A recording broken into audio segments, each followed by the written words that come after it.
Hello mga boss, Ninyo Anthony sa El Nino Conditioning System.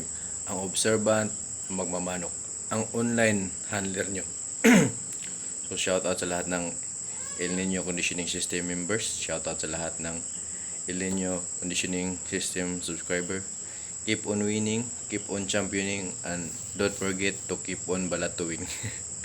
So this week lang ha, this week lang, Saturday, Sunday, Monday, tsaka Tuesday, lahat may nag-update. May nag-update ng mga panalo. So, yung Saturday, pasti skill na malato siya. Ano ba yung mga in-update sa akin? May nag-3 cock, 2 wins, 1 loss.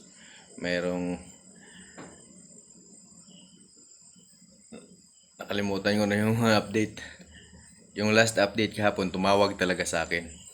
Kasi akala niya kasali siya sa magbabayad ng nag-i-increase kasi ako ng membership fee from ganon na po.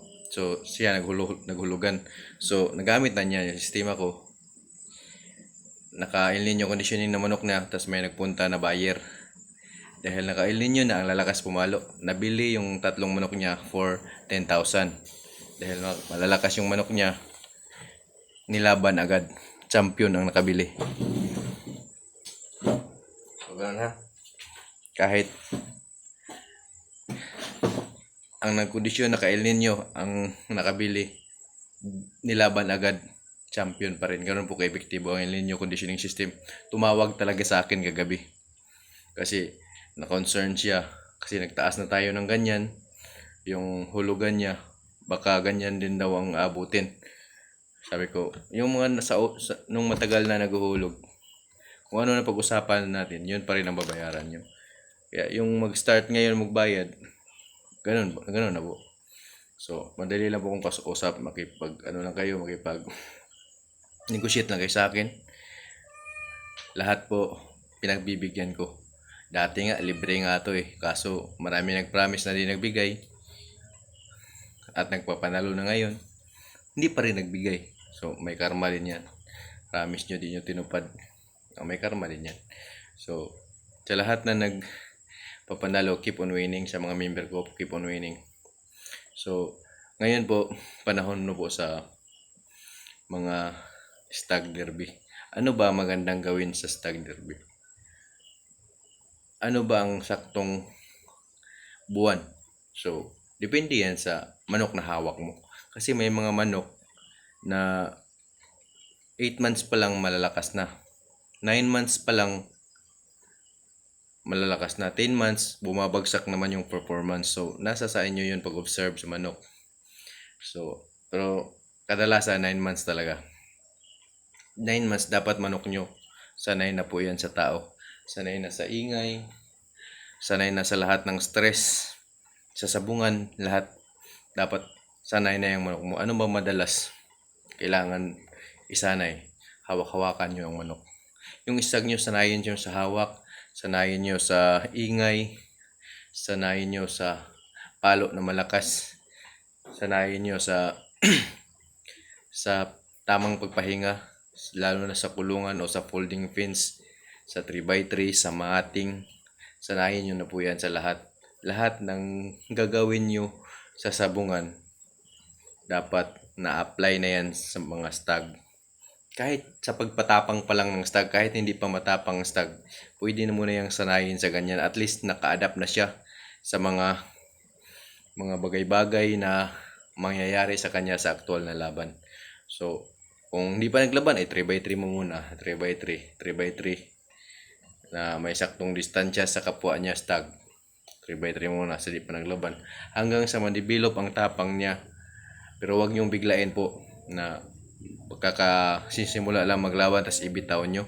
Tas may kakalas. Sigurado. May tendency pagdating sa aktual na laban, kakalas din yan. Kasi yun ang una niyang natutunan ang kumalas.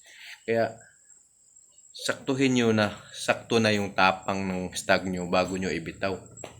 Yung tingin nyo talaga hindi na ayaw. Paano ba yan malalaman? sa kahig. Pag malakas na yung kahig, tsaka diretso na ang tingin at hindi na lilingon-lingon, sakto na po yan sa tapang. Kung magbitaw kayo ng stag, huwag matagalan. Isa, dalawang paluan lang, sakto na po. Huwag nyo pong saktan yung stag kasi pag masaktan yan, magbabago ang palo niyan. May ano yan, may mode swings, mga iba-ibang mode ng mga stag. Hindi pa yan consistent ang tapang nila. Hindi pa yan, ang palo nila, i-develop mo pa. Kaya alam mo paano mag-develop ng palo ng stag. So ito, masishare ko sa inyo. Dapat pag malakas ang palo ng stag nyo, mayroon siyang gantimpala palagi. Kung maganda ang ipapalo niya, patirahin nyo ng inahin. So hindi po yan nakakabawas. Hindi po yan nakakabawas sa kanyang lakas. Papatong lang po yan, hindi naman parang tao yan eh. Papatong, isang ganun lang po yan. Tsaka nakakadagdag yan sa maturity niya. Nakakadagdag yan sa adolescence niya, sa development ng pagkalalaki niya. So, kung gumagamit kayo ng testosterone, hinto nyo na po yan. Di po yan maganda. Kita nyo yung mga manok na malapit na di pa nagpapaluan, nagwigirian pa. Mataas po ang testosterone. Yung testosterone, hindi po yan tinuturok. Dapat po, binabawasan po yan sa manok. Kaya yung pagbigay mo sa pakasta sa manok, doon nababawasan ang testosterone. Libog po yan ng manok. Huwag nyo pong gamitin sa stag yan. Kahit sa kak, huwag nyo pong gamitin yan. Kasi kalibungan lang po yan. Yung mga manok nyo gigiri sa ibabaw ng roida, delikado ka. Sigurado. Free throw yon ang ipapalo ng kalaban sa'yo. Kaya, lahat ng gagamitin nyo, dapat i-research nyo. Testosterone, ano ba ang gamit ng testosterone? Hindi po yan nakakapatapang. Nakaka-develop po yan ng sex drive. Pag sabihin natin sex drive, kalibugan yun. Yun ang kalibugan ang nade-develop nun sa testosterone. Nakakalalaki sa kalibugan. Hindi po nakakalalaki sa katapangan, sa kalibugan po. Kaya, ang manok na may mataas na testosterone, gumigiri po yan.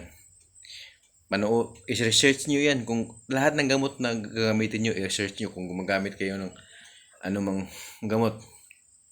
B-complex. B-complex po talaga ang pinaka-main yan. Pinaka-main na vitamins B-complex kasi ito yung nagdi-distribute sa vitamins sa buong katawan. Sa absorption, sa vitamins, sa digestion, sa alertness ng manok. Yun po, B-complex po. Kaya doon po kayo mag-focus. Meron po akong binibintang vitamins, Superior Extra Life. Ang ano naman niya, ang function niya is pumping the heart. So kung may tama ang manok mo kahit sa ang parte, basta di lang sa puso, papalo at papalo yan kasi ang bomba ng puso palaging andyan. Kaya hanggang sa maubos lang ang dugo. Tas ito, hindi tatagas sa vitamins na Superior Extra Life. Hindi gaanong tatagas. Huwag lang tatamaan sa mga malalaking blood vessels. Sigurado pubumba pang dugo. Yung manok ko nga tinamaan sa kilikili, kinabukasan na namatay. Ganun po katibay itong vitamins ito. Kaya sa Stag Derby, dapat meron kayong Superior Extra Life. At sanay na sa lahat ng stress ng manok mo. Sa ingay, sa sparring, sa tao, sa limber, sa mating, sa kulungan, sa ilaw. Lahat po ng bagay na dapat iparanas nyo sa stag. Alam na po niya yan. Kahit kakirils pa po yan or kahit 5 months old pa lang po yan. Kasi habang mas matagal siya nasanay sa bagay na yan, mas familiar na niya yan. Ang mga kakirils nyo, 5 months pa lang, ilimbir nyo na yan. Kung naglalaban kayo ng Stag Derby, ilimbir nyo na yan. Limber lang. Hawak-hawakan, limber, pailaw na kayo. Kahit kakirils pa yan, pailawan nyo na. Kasi, yung stress na yan, matagal yan i-develop, stag yan eh. Dapat, 5 months pa lang, sanay na po yan sa ilaw. 5 months pa lang, sanay na po yan sa limber. 5 months pa lang sanay na yan sa kulungan. Mas mataas ang experience niya sa stresses mas na-adapt niya yan. Ha? Kaya dapat alam nyo po paano magkondisyon ng stag. I-develop kahit hindi pa yan naglalaban, pwede na yan ilimber, di ba? Kahit di pa yan naglalaban, pwede na yan ilimber. Mas importante, mas maganda nga yan, nakalimber sila na may babaeng nakikita. Kahit hindi pa sila naglalaban, at least maagang nadidevelop ang masculinity nila, ang pagkalalaki nila. So, wag nyo lang ihagad na kahit hindi pa siya kakasta, lagyan nyo ng babae, may tendency, papaluin siya ng babae, may tendency na ma-overwhelm siya sa lakas ng babae. At yun, isa din yan sa rason bakit umaayaw. Binugbog nga siya ng babae sa lalaki pa, kaya yan, development sa utak, mind conditioning. So ganun po, ayusin nyo po ang pag-hardening ng manok. Pakitain nyo lang ng babae muna hanggang sa tatapang siya, hanggang sa maging macho siya, tsaka nyo siya patikman ng babae. Paano ba patikmin? Ano po, dapat babantayan nyo na paglagay nyo sa babae, ang babae magpapakasta, hindi lalaban. Kasi pag lalaban yan, delikado yung manok mo, baka ma-overwhelm sa lakas ang stag mo, tatakbo. Kung okay lang sa'yo, pwede mo yang ganun, ipaupuan. Hawakan yung babae, papaupuin mo. Minsan lang ang mga lalaki pag hindi pa gaanong sanay sa ganyan, na mamalo. Pero hintayin nyo na pagpapaupo mo sa manok, yung hindi na siya papalo sa babae, yung uupo na agad. Kaya ganun po pag-develop ng stag. Hanggang sa pag ma-develop nyo na ang tapang niya, kahit 5 months pa, sanay na sa limber, sanay na sa kulungan, sanay na sa ilaw, sanay na sa ingay, sanay na sa lahat ng bagay na gagawin mo sa conditioning. At least pag tumapang na siya, ang palo na lang ang problemahin mo. Paano i-develop ang palo ng manok? Ha? So, may sinishare na akong idea about pag-develop ng palo. O kung gusto nyo, ulitin ko sa sunod na vlog naman, para naman marami akong magawa na video. Kasi kung conditioning lang, ang dali lang po talaga ituro niyan. Kung gusto nyo magpaturo sa akin, magpa-member lang kayo. Yung mga member ko, isang bigayan ko lang, hindi na sila nagpa-follow up. Kung may mag-follow up yan, konti na lang. Ganun po ka-effective yung sistema ko. Gusto nyong matuto, magpa-membro na kayo. Start March, April, May, June, July, August, may nag-back to back champion. Ganun po ka-effective. Simula pala ako mag-vlog, sinabi ko na po to sa mga subscriber ko. Kaya ko mag-back to back champion. Nung nagpa-bayad ako sa membership last March, simula pa lang, nagcha-champion at nag-back to back agad sila. Ganun po ka-effective yung turo ko. Hindi pa ako nagpabayad, sinabi ko na yun na kaya ko magpa-back to back champion.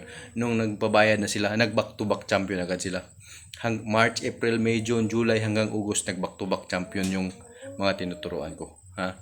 Ganun po ka-effective yung turo ko. Magpa-member lang kayo. I-assist ko kayo from pre-con, kahit anong aspect sa pagmamano ka, kahit anong stage, sisiw, kakirils, stag, may idea po ako dyan kasi dyan po ako, mahilig po talaga ako sa manok, addict po ako sa manok.